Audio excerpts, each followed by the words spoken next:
Okay, so today on Bobeats we have a new synth here, or well, this synth here has come all the way from Korg in Japan. They sent it over, and it's not an entirely new synth, it's a new version of an already existing one, but I do think that it's the version that a lot of people have been waiting for. So let's unbox it. And where did I put my knife?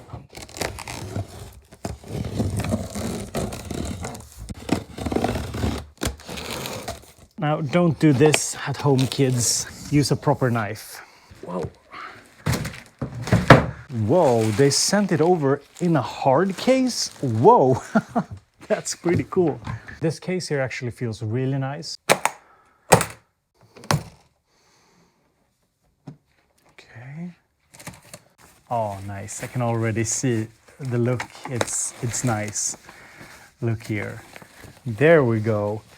So the OPSIX, the big keyboard version, and it can sound something like this.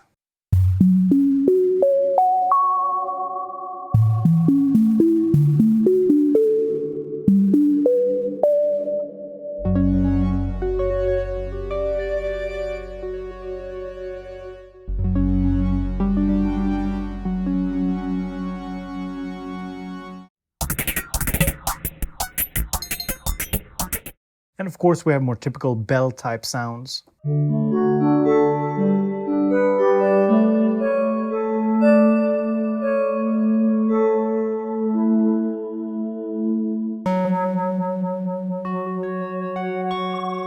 And I love that there's so much modulation that is possible.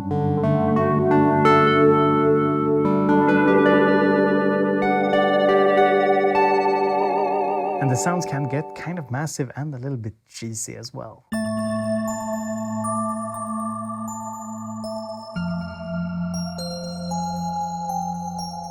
And I mean, who doesn't love these big FM bells? And I really like this preset here.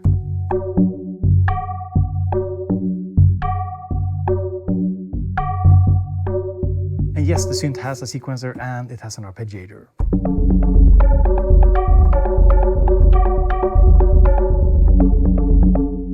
Now what's also really cool is that you can use the sequencer to create beats. There are some really cool advanced sequences here to show you what's possible.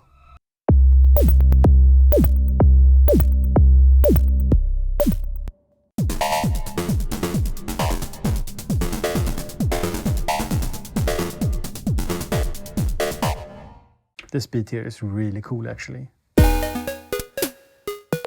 I mean, what's going on there?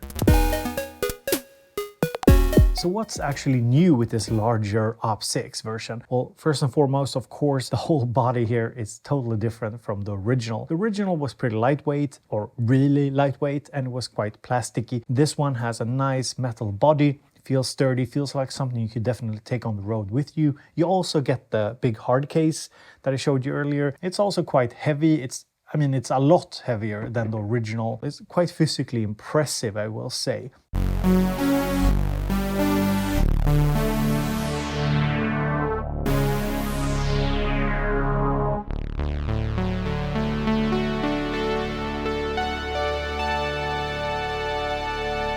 The knobs here are new, they are in metal. The buttons, the faders, these knobs are the same though. And the general layout is the same as the original.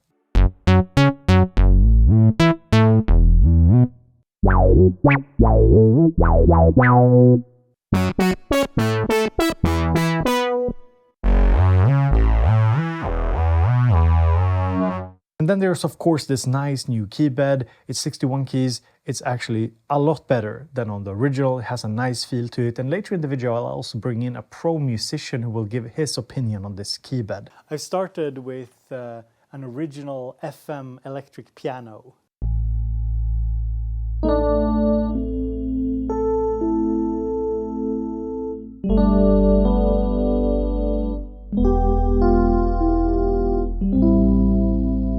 Nice, sounds very soft, clean and beautiful. Now it also comes with aftertouch, and aftertouch means that you can press down the key and you press it, and the more you press it, the more modulation you apply. This also means that you have aftertouch here as a mod source, so you can set up aftertouch to modulate something on the synth. And that is pretty much the only like big firmware change, so it's essentially the same synth as the original OPSIX. However, there's also more voices. So the original, I think, had 32 voices, and this one has 60. And now you might say, like, if you're coming from the analog world, like, seems ridiculous, like 32 voices, 60 voices. But the thing is, when you have a synth like this, especially when it's FM, and you have unison, making a big, nice unison sound eats up voices. And using unison on an FM synth is actually really sweet.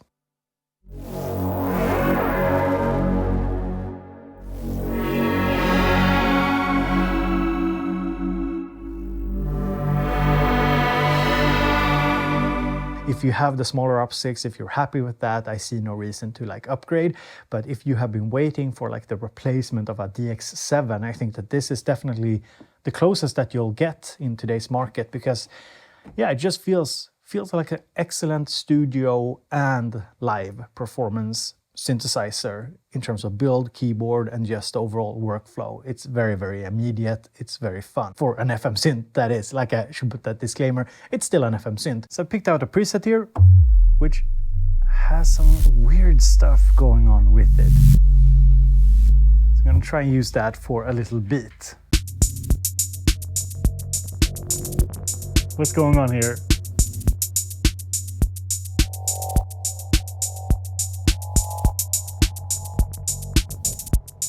And I'm gonna sample this into Machine.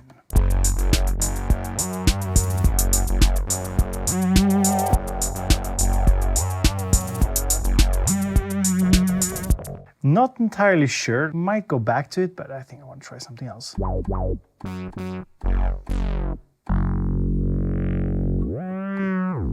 Something a little bit softer, maybe.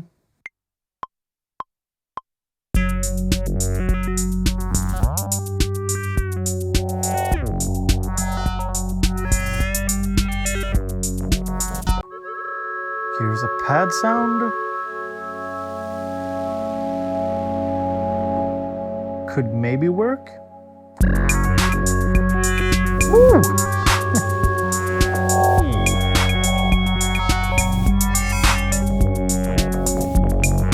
Nice, I like that a lot.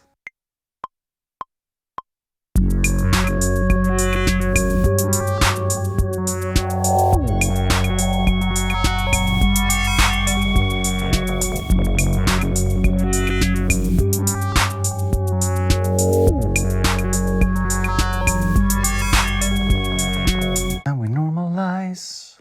Oh, and here's a nice lead sound.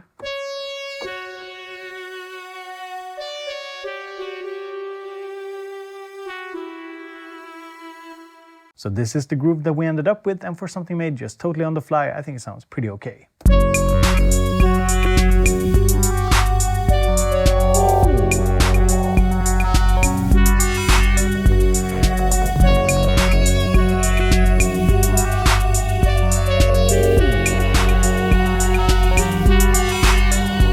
And today's video is sponsored by DistroKid. So if you make music with your synthesizers and you want to upload it to, for example, Spotify, Apple Music, and other relevant online stores, use DistroKid. They are linked in the description, and if you use my link, I get a little kickback, you also get a discount, and we all win, basically. And you get your music up on the online stores very quickly. It's also an affordable service.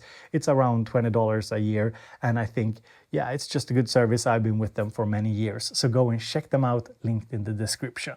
So let me just also address a question. Couldn't you just use a VST instead? And funny enough, there is OPSIX native, like a plugin that does the sound of the synth in your computer. So yeah, you can. What you're buying this for is definitely the workflow, the hands-on workflow with the faders, knobs and everything, and the build quality. It actually feels really nice, really well built. And if you're looking for a larger FM synth with hands-on control, I mean, what's not to like? But of course you can get the same sound with a plugin or even the native OPSIX plugin.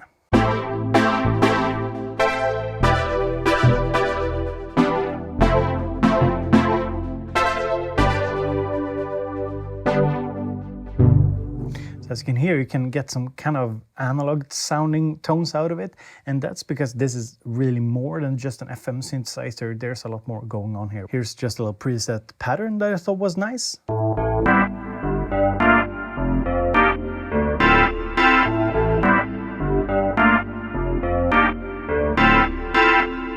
I really like these sort of more gritty tones that you can get out of it.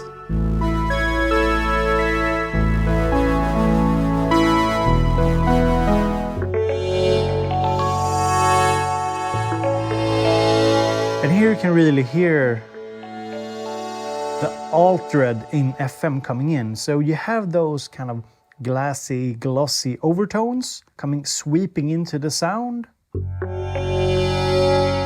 Wow, coming into the sound. But you also have this more gentle sound, the pluckiness in the start of the sound. So if we just listen to the carriers, the oscillators.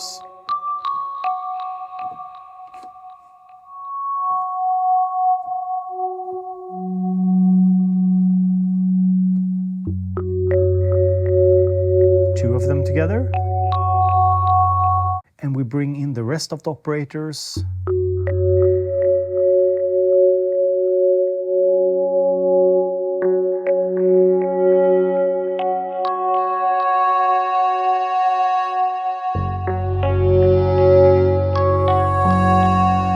And if we go more aggressive, you get a totally different sounding sound.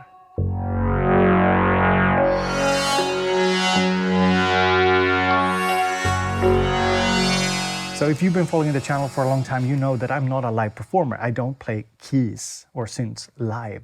I'm a pretty mediocre keyboard player, to be honest. Okay, so I'm here with Arman, who is actually my daughter's music production teacher and a great musician. He actually knows how to play the keyboard. And I thought it would be fun just to see what he thinks about the Korg OPSIX. I started with an original FM electric piano.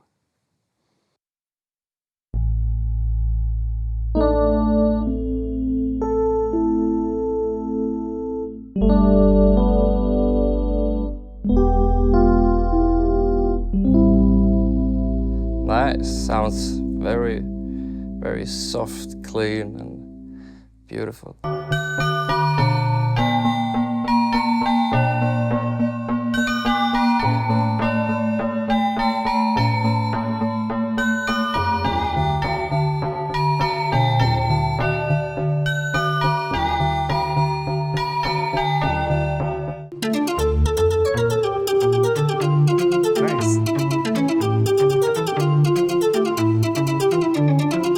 It's like being in a weird Zelda dungeon. Yeah.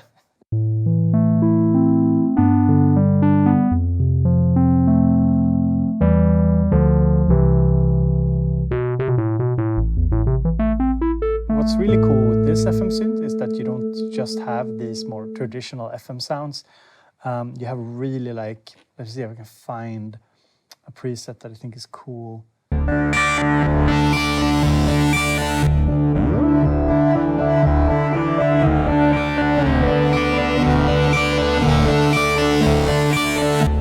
Here we have more of an analog sounding synth sound, even though it's an FM synth.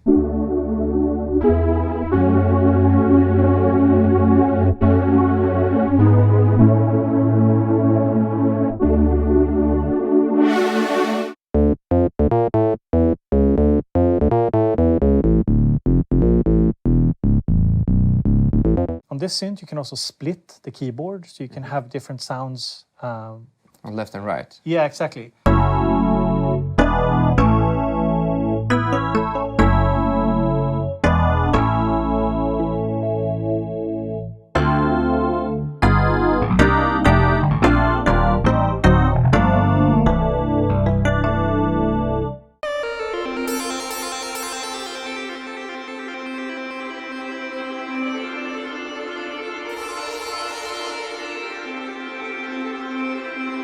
And what's really cool with modulations is that you get this super glitchy. So the rhythm that comes after it, it's just like random. You can look at, for example, the LFOs. So one LFO is a triangle, the other one is sample and hold. So it's kind of, yeah, there's two random LFOs that are impacting the sound. I mean, you can imagine like a lo-fi beat and like Yeah, very laid back, chill. yeah. And there's a like breaks down.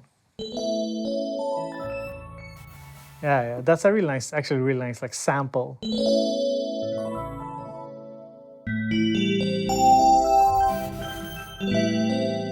It's so simple, you know. It's just source and destination. Yeah, at the core, it's not difficult at all.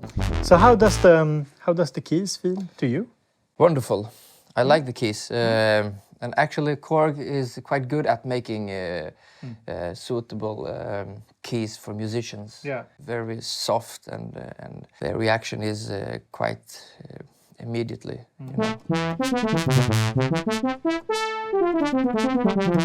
Do you prefer, like when you're playing live, do you prefer keys like this, or do you want like weighted keys? No keys like this. You can play quite aggressive and still get that wonderful feeling as you get when you play soft. Exactly.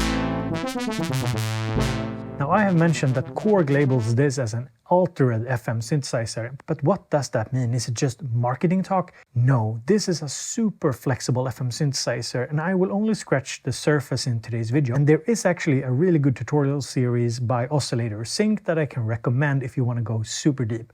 But let's stick to the basics. So over here we have the 6 operators, and on a traditional FM synthesizer, a carrier is basically your oscillator, and a modulator is a sine wave that is frequency modulating the oscillator. So on this sound, if we turn down all the operators, we turn up operator number 1.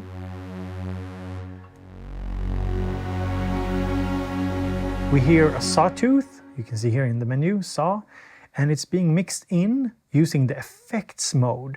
This basically turns this first operator here into an effect, and it's currently set to drive. You can set it to multiple different effects. So basically you are feeding all the other operators here through this effect, and we can remove the sound, the sawtooth, if we only want it to be an effect. Now the second operator here, if we turn it up, we can't hear anything. We have to push it through the drive. So it is a sine wave, and it's being pushed through the distortion. The third operator here is a triangle being pushed through the distortion, and the fourth one.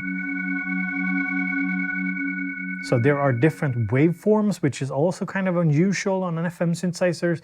There are multiple different ones. You can select them here. So you can see here is a long list of different oscillators. So we are feeding operator 2, 3, and 4 through the first operator, which is an effect. And we can mix in all of them like this. And we can mix in the saw.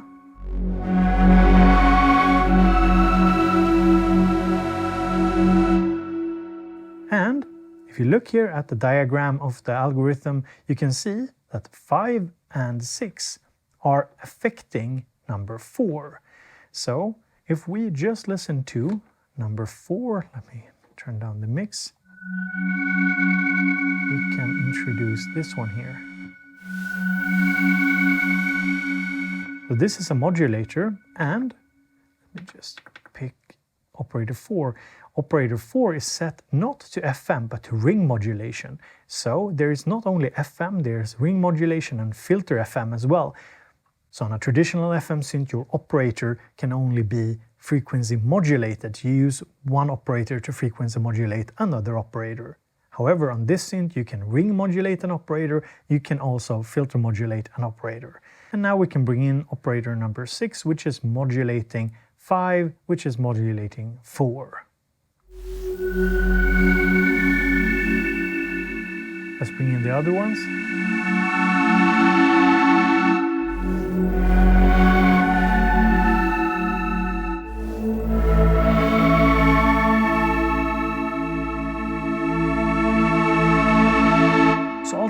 just gives us a ton of flexibility because an operator can be an effect that processes other operators, other oscillators. It can be frequency modulated, ring modulated, filter modulated. And it could also be, if we go to number 1 here, now it's an effect, it's drive, but we could change it. You can bypass it, you can mute it, but you can also change it to a wave folder.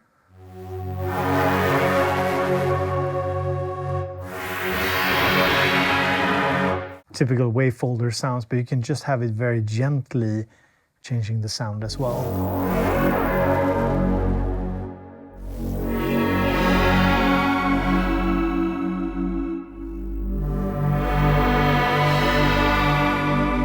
But we could also turn it into a filter. There's multiple filter types, low pass, high pass, band pass, and so on.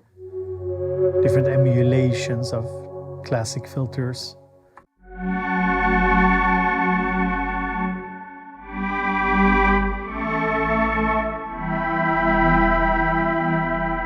So what I'm trying to say is you can create some crazy algorithms using this synth with effects being fed by oscillators that are being ring modulated, that are being frequency modulated, and they're passing through additional filters and so on. Basically, it's a modular kind of ecosystem, which is super deep. And like I said, if you want a super deep dive on this, go check out Oscillator Sync's multi-part tutorial series where it talks about all of the good stuff. Now, if we go here to the home screen, you can see that we also have 3 effect slots. So you can have an operator be an effect, but you can also have these kind of master effects. So we have chorus, distortion, and reverb at the moment.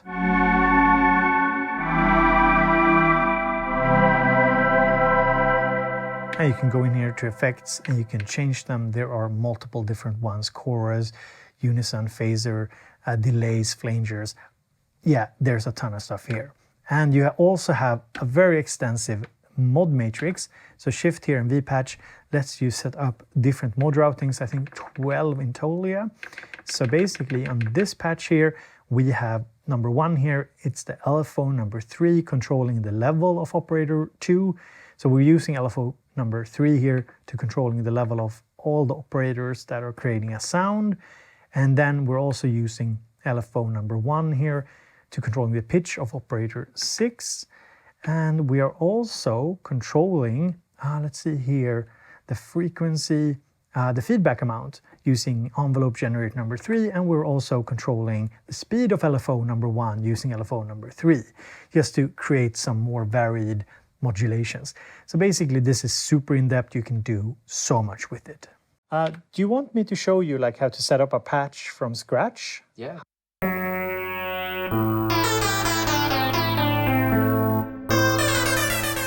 We select an algorithm. You see the algorithm here?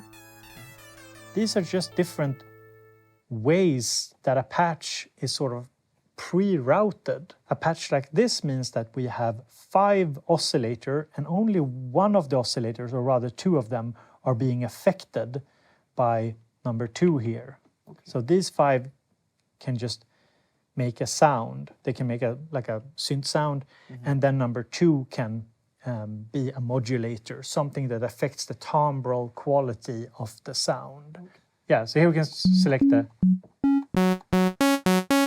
different waveforms. We can also, just to make it sound nicer, go in here and just add some reverb. That's some nice. Chorus. So now we're on operator number 2. We can add it. We can tune it down. We can change the waveform.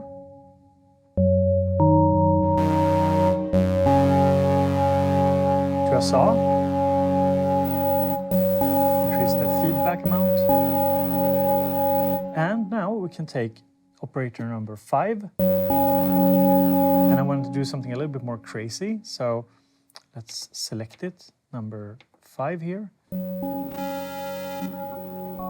Let's take this one. And now we go to operator number 6. So 6 is affecting 5.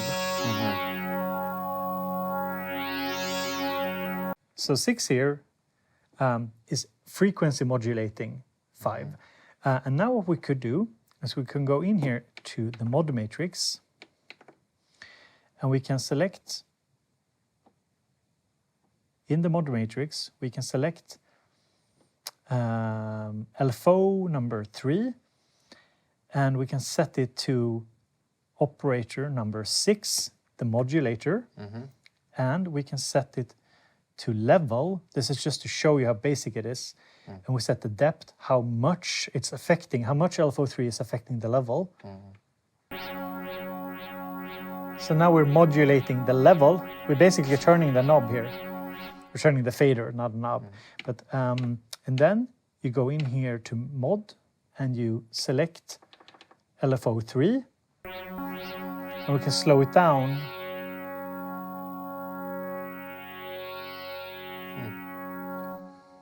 But now you can create all manner of like crazy interactions. We could use an envelope generator, set it operator 6, and affect the pitch.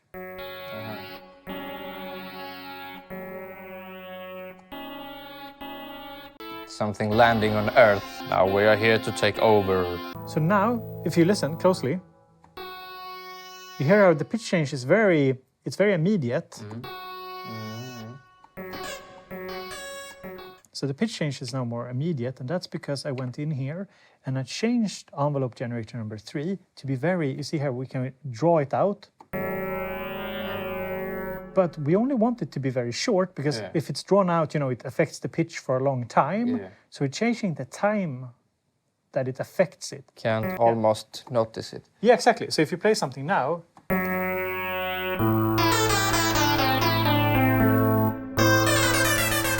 it's kind of cool, you know, you could make this work with other sounds. It's pitch change, but it's not so much that it's ruining like the fundamental pitch of the sound.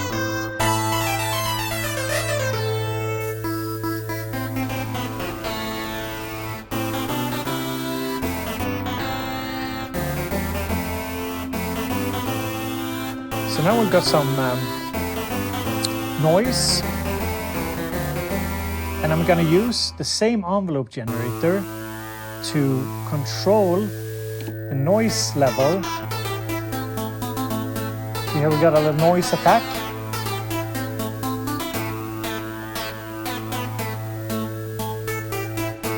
We have an LFO and we have an envelope generator affecting operator number 6 here.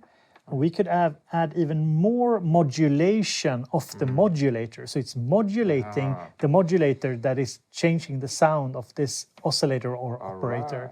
So basically we're stacking modulations on top of each other. And now we could just go here, add attack, decay. Changes totally. And we go into voice and we go poly. And we turn on unison. Now, totally something different.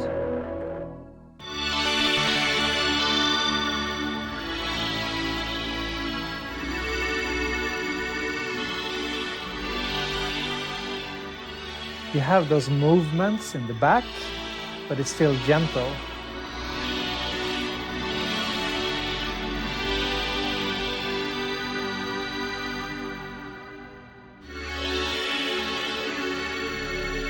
Sweet. Cool.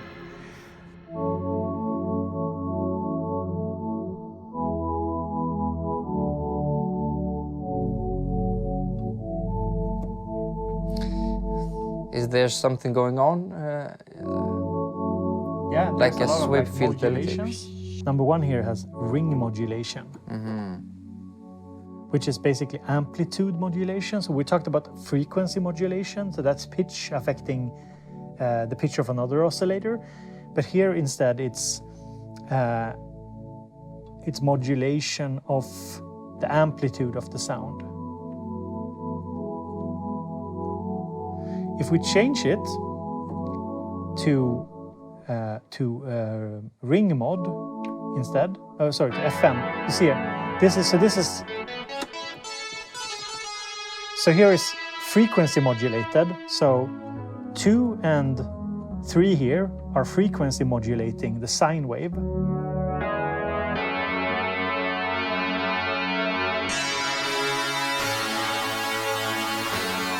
And if we go back to ring mod instead, so it's the same modulations that we just heard, but now it's being ring modulated instead of being frequency modulated. So basically, we can also turn it into filter. It's probably we broke it. No, Bo, you are too advanced for the keyboard. Exactly. So now we changed from ring mod to FM to filter frequency modulation. So now we're modulating the frequency of the filter instead. So these are just different fancy ways of creating timbre changes to a sound. Ring modulation is usually a little bit more subtle than FM. FM often introduces more overtones and interesting harmonic content and stuff like that. Yeah. A lot of synths have like ring modulation as an option, like a switch or some functionality to turn on ring modulation, because it's something that is quite nice to bring into a sound, do some amplitude modulation. It doesn't have to alter the sound super much, but frequency modulation, either it's a vibrato, where you use a or it goes like very harsh, very like dominant overtones, because that's kind of what you're looking for. You want to create those, let me see if I can find one, like these are sounds that are very hard to create unless you have some sort of frequency modulation going on. You can't create them with just like standard waveforms. You need to have some sort of modulation going on. Yeah. So if we turn everything down and just listen to, you see, it's a sine wave. Yeah. And bring in number 4. Number 4 here is, it actually sounds pretty good as it is. Yeah. And we can bring in modulation. That's when it goes crazy. Yeah, exactly. So how do you like it? I like it. It has a ton of variations. Yeah. You can experiment with the sounds and the different operators. And do you think you could use it on stage? yeah. Maybe? But then I should make my own sounds. Yeah. You need to know what they're doing. Yes. Yeah. And I like its simplicity. It's not a lot of knobs and buttons. Well, thank you so much for coming here, and I'll drop a link down in the description where you can check him out on social media or Spotify or wherever you want people to go. Thank you so much for being here. Thank you for inviting me. It was a pleasure. So that was my little video about the Korg OPSIX, and as always, I'm keen to hear your opinion down in the comment section, and also let me know if you want me to do more collabs like this with different musicians, bringing in different people with different perspectives. It's always fun, and be kind in the comments, because it's really demanding to just be kind of put on the spot like I did with Armin here. I think it was really nice and also brave of him to just come on my channel and test a synth. You know, it's the first time he's done something like this. So let me know if you want me to do other collabs like that. And as always, hope to see you in the next video.